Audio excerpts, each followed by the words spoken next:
आज अपन पढ़ेंगे निवेश गुणक अर्थात इन्वेस्टमेंट मल्टीप्लायर। आधुनिक अर्थव्यवस्था में आय और रोजगार के सिद्धांत को समझने में गुणक की जो अवधारणा है वो बहुत महत्वपूर्ण है। गुणक के बारे में 19वीं शताब्दी में सबसे पहले स्वीडन के प्रसिद्ध अर्थशास्त्री विक्सेल ने मुद्रास्फीति सिद्धांत में इस शब्द का प्रयोग किया था। तत्पश्चात 1903 में जर्मनी अर्थशास्त्री जोहानसन ने भी गुणक त्वरक परस्पर प्रक्रिया जो होती है उसका डिटेल में वर्णन किया, परंतु ये धारणाएं तब तक पूर्ण नहीं थी। 1929 में गुणक की विस्तृत व्याख्या किन्स के द्वारा की गई। 1931 में प्रसिद्ध अंग्रेज अर्थशास्त्री R.F. काहन ने भी गुणक सिद्धांत का विकास किया। 1936 में किन्स ने जो प्रसिद्ध पुस्तक अपनी लिखी द जनरल थ्योरी, उसमें भी गुणक सिद्धांत की विस्तृत व्याख्या की गई है। R.F. काहन का जो सिद्धांत था गुणक का, वो रोजगार गुणक से संबंधित था, परंतु किन्स ने गुणक का जो सिद्धांत दिया वो निवेश गुणक या आय गुणक कहलाता है। यह गुणक स्वायत्त निवेश के आय पर पड़ने वाले प्रभाव की विस्तृत व्याख्या करता है। इसी प्रकार अर्थव्यवस्था में प्रेरित निवेश के आय पर पड़ने वाले प्रभाव की व्याख्या भी त्वरक द्वारा की जाती है। T.N. कार्वर प्रथम अर्थशास्त्री थे जिन्होंने 1930 में उपभोग और शुद्ध निवेश में विस्तृत संबंध को समझा, परंतु आफ्टेलियन ने इस सिद्धांत को 1909 में विस्तार से विश्लेषण किया। त्वरक सिद्धांत पहली बार 1917 में J.M. क्लार्क ने इसका उपयोग किया। तो अब अपन गुणक सिद्धांत को थोड़ा विस्तृत रूप में देखते हैं। किन्स के गुणक सिद्धांत का क्या अर्थ है और वो कैसे कार्य करता है। तो इसके लिए गणितीय दृष्टि से एक फलन लिया है y बराबर fx। इसमें y x का फलन है। x में जब हम छोटा सा परिवर्तन डेल्टा x करते हैं तो उसके अनुरूप y में यदि परिवर्तन डेल्टा y होता है तो delta y upon delta x जो है इसको परिवर्तन की दर कहते हैं। तो गुणक की सबसे सरल परिभाषा यही है, गुणक बराबर आय में परिवर्तन बटे निवेश में परिवर्तन, अर्थात निवेश में परिवर्तन करने पर आय में जितने गुणा वृद्धि होती है उसे निवेश गुणक कहा जाता है। अब इसमें एक छोटा सा उदाहरण लिया है कि जैसे मान लीजिएगा आय में निवेश में 50 करोड़ रुपए का परिवर्तन करने पर आय में 200 करोड़ रुपए का परिवर्तन हो जाता है, तो गुणक होगा 200 बटे 50 बराबर 4। तो गुणक का सीधा सा अर्थ है निवेश की तुलना में आय में कितने गुणा परिवर्तन हो रहा है। अब इस प्रक्रिया को सूत्र द्वारा भी समझा जा सकता है।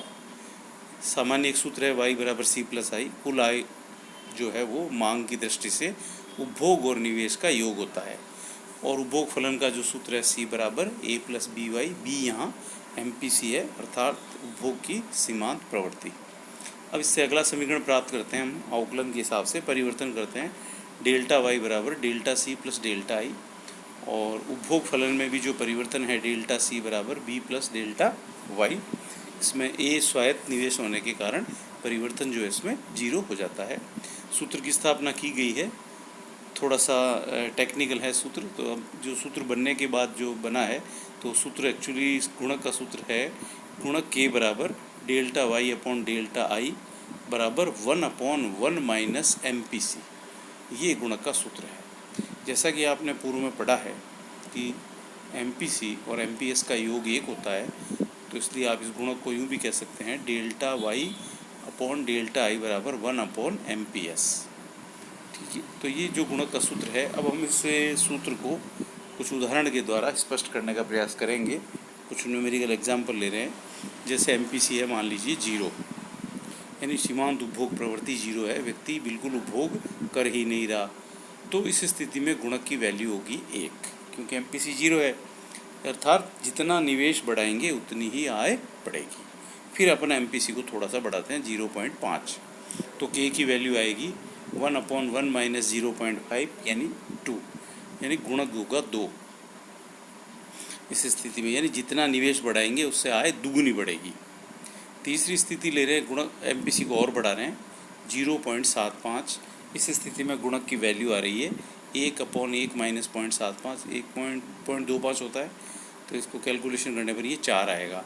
अर्थात अब गुणक और बढ़ता जा रहा है, जैसे जैसे MPC बढ़ती जा रही है गुणक बढ़ता जा रहा है। फिर जब के की MPC की वैल्यू पूरी 1 हो जाए, यानी 100% आप उपभोग पे खर्च करने लग जाएं, तो गुणक अनंत हो जाता है, इनफाइनाइट हो जाता है। यानी MPC बढ़ने के साथ साथ गुणक बढ़ने का मतलब है जितना ज़्यादा आप उपभोग करेंगे उतना गुणक को या आय में परिवर्तन को बढ़ावा मिलेगा। अब गुणक कार्य कैसे करता है? गुणक जो है फॉरवर्ड और बैकवर्ड दोनों साइड कार्य करता है। फॉरवर्ड का मतलब है यदि आप निवेश में वृद्धि करेंगे तो आय में वृद्धि होगी, ये गुणक आगे की ओर कार्य करता है, इसको फॉरवर्ड वर्किंग बोलते हैं। और यदि आप निवेश में कमी करते हैं तो आय में भी कई गुना कमी लेकर आता है, इसको बैकवर्ड वर्किंग कहते हैं। अब एक एग्जाम्पल ले रहे हैं हम जिसमें MPC 0.5 है, अर्थात जितनी इनकम में वृद्धि होती है उसका 50% उपभोक्ता खर्च कर देता है और 50% बचत करता है। अब मान लीजिए निवेश में वृद्धि है वो 100 करोड़ रुपए है, तो अब ये गुणक किस प्रकार कार्य करेगा, और हम देखेंगे कि आय में 200 करोड़ रुपए की वृद्धि जो है कालांतर में धीरे धीरे दिखाई देगी। तो सबसे पहले क्या होता है, निवेश में जब 100 करोड़ की वृद्धि होती है तो उत्पादन और आय में भी प्रथम चरण में या प्रथम चक्र में 100 करोड़ की ही वृद्धि होती है। अब इस नई आय का हम B इंटू डेल्टा C गुना उपभोग पर खर्च करते हैं। B का मतलब है सीमांत उपभोग प्रवृत्ति, जो कि हमने इस एग्जाम्पल में कितनी ली है 0.5। अब 0.5 इंटू 100 तो ये हो गया 100 इंटू 0.5 यानी 50 करोड़ रुपए जो है अगले चरण में आय में वृद्धि होगी। अब ये प्रक्रिया तब तक चलती रहेगी जब तक कि आय और व्यय में वृद्धि समाप्त नहीं हो जाए। MPC यदि 0.5 है तो ये गुणक जो है वो 2 होगा। इसको आप एक टेबल के द्वारा भी समझ सकते हैं, इसमें गुणोत्तर श्रेणी का उपयोग किया गया है। तो इसमें देखिए जैसे प्रथम जो राउंड है उसमें डेल्टा I 100 करोड़ है, डेल्टा Y भी 100 करोड़ है, उपभोग में वृद्धि 0.5 इंटू 100 = 50, तो बचत में वृद्धि 50 है। दूसरा जो चरण है, जब आय में 50 करोड़ की वृद्धि हुई है तो फिर उपभोग में वृद्धि दूसरे चरण में फिर 0.5 इंटू 50 25 करोड़, फिर उससे अगले चरण में आधा हो गया 12.5 करोड़, फिर उससे अगले चरण में 6.5, इस प्रकार धीरे धीरे बढ़ता जाएगा। ये गुणोत्तर श्रेणी अनंत पदों का योग है। तो जब इस अनंत पदों का हम सूत्र के द्वारा योग करते हैं, इसका एक गणितीय सूत्र होता है गुणोत्तर श्रेणी के अनंत पदों को योग करने का, तो ये योग आप देखेंगे कि आय में कुल परिवर्तन हो जाएगा 200 करोड़ रुपये। इस जो परिवर्तन को जो है आप डायग्राम में भी देख सकते हैं। सबसे पहले एक 45 डिग्री की रेखा होती है जो आय और उपभोग तथा निवेश इन्हें X और Y एक दोनों से समान कोण बनाती है, अर्थात इस बिंदु पर दोनों की वैल्यू बराबर है, आय और उपभोग तथा निवेश। फिर एक पहली रेखा जो दिखाई दे रही है C = A + BY, ये उपभोग फलन है। फिर C + I का मतलब है ये मांग फलन होता है, इसमें जो है निवेश ऐड हो जाता है। और उससे जो अगला है वो C + I + डेल्टा I है, इसमें निवेश में और परिवर्तन कर दिया जाता है। तो हम देखते हैं कि जैसे ही निवेश में परिवर्तन जितना होता है उससे कई गुना ज़्यादा परिवर्तन जो है वो आय में दिखाई देता है। ये गुणक प्रभाव के कारण ही होता है। गुणक K = delta Y upon delta I। अब गुणक का बचत और निवेश की जो रेखा चित्र द्वारा इसका भी निरूपण संभव है। तो ऐसे एक बचत वक्र है, I जो है स्वायत्त निवेश है, I + डेल्टा इसमें परिवर्तन किया गया है उपभोग में निवेश में। तो इसमें जो गुणक की वैल्यू है वो आय में परिवर्तन है Y1 और Y2, और निवेश में परिवर्तन हुआ था FE2। तो इसको डिवाइड करने से जो है गुणक की वैल्यू 2 आ रही है। 2 हमने इस एग्जाम्पल में लिया था क्योंकि MPC 0.5 है। अब बात आती है आगे भी गुणक की मान्यताएं, एजम्पशन क्या क्या है, गुणक स्मूथली अर्थव्यवस्था में कब कार्य करेगा, इसके लिए कुछ कंडीशंस हैं। पहली कंडीशन है अर्थव्यवस्था में स्वायत्त निवेश में एक ही बार में वृद्धि होती है। ये मान लिया गया है कि भाई एक ही बार में वृद्धि होती है निवेश में, तो अब उसके विभिन्न चरणों में जो है हमें आय में परिवर्तन देखने को मिलता है। प्रेरित निवेश के इसमें जो है कोई भी तरह का परिवर्तन का इसमें अध्ययन नहीं किया गया है, केवल स्वायत्त निवेश को ही कंसिडर किया है। तीसरी जो मान्यता है वो अर्थव्यवस्था में पूर्ण रोजगार नहीं पाया जाता है, तभी आय में परिवर्तन होना संभव है। यदि पूर्ण रोजगार पाया जाता है तो हो सकता है केवल महंगाई ही बढ़े। उपभोग की सीमांत प्रवृत्ति स्थिर रहती है और उपभोग जो है वो आय का फलन माना जाता है। इसमें निवेश में वृद्धि और आय में वृद्धि के मध्य समय अंतराल नहीं होता, यद्यपि व्यवहारिक रूप में होता है, पर इसमें मान लिया गया है कि कोई तरह का टाइम लैग जो है वो समय अंतराल नहीं होता है। अर्थव्यवस्था में उपभोग वस्तुओं तथा साधनों की शर्तें सदैव उपलब्ध रहती है। अर्थव्यवस्था में पर्याप्त जो है उपभोग वस्तु और साधन हमेशा उपलब्ध रहते हैं। अर्थव्यवस्था में विदेशी क्षेत्र को इसमें शामिल नहीं किया गया है। और फिर है गुणक के रिसाव अनुपस्थित होते हैं। गुणक के रिसाव के बारे में अभी अपन आगे पढ़ेंगे। और वस्तुओं और साधनों की कीमतें भी स्थिर होती है। इन मान्यताओं के अंतर्गत ही ये गुणक जो है वो स्मूथली अर्थव्यवस्था में कार्य कर सकता है। परंतु होता क्या है, ये जो चीज़ें हैं अर्थव्यवस्था में सामान्यतया देखने को नहीं मिलती है। तो इसे हम कहते हैं लीकेज ऑफ मल्टीप्लायर, गुणक के रिसाव। कुछ ना कुछ अर्थव्यवस्था में ऐसे लू पॉइंट हैं, कुछ ऐसी कमियां रह जाती हैं जिससे गुणक में रिसाव होने लगता है और गुणक इतना स्मूथली कार्य नहीं कर सकता। गुणक प्रक्रिया के कार्यकरण की प्रमुख मान्यताएं हैं जो गुणक की जो रिसावों की अनुपस्थिति में होनी चाहिए। परंतु वास्तविकता में कई रिसाव होते हैं जो निवेश के कारण आय में होने वाली जो वृद्धि की प्रक्रिया उसको थोड़ा धीमा कर देते हैं। वो कुछ इस प्रकार हैं। पहला है बचतों में वृद्धि।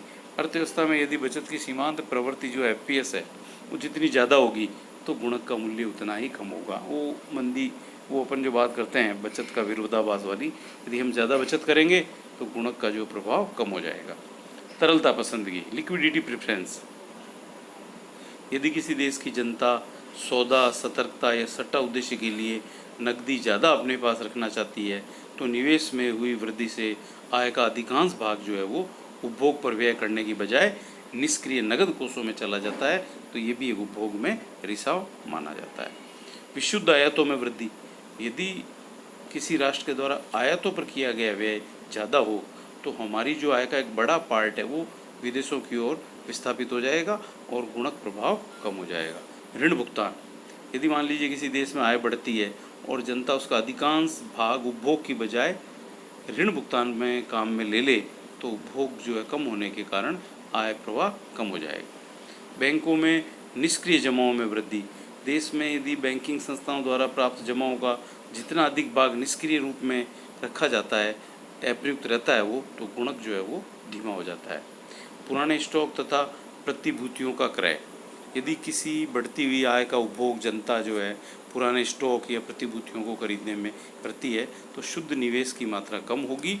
इससे आय में वृद्धि भी कम होगी और गुणक प्रभाव कम हो जाएगा।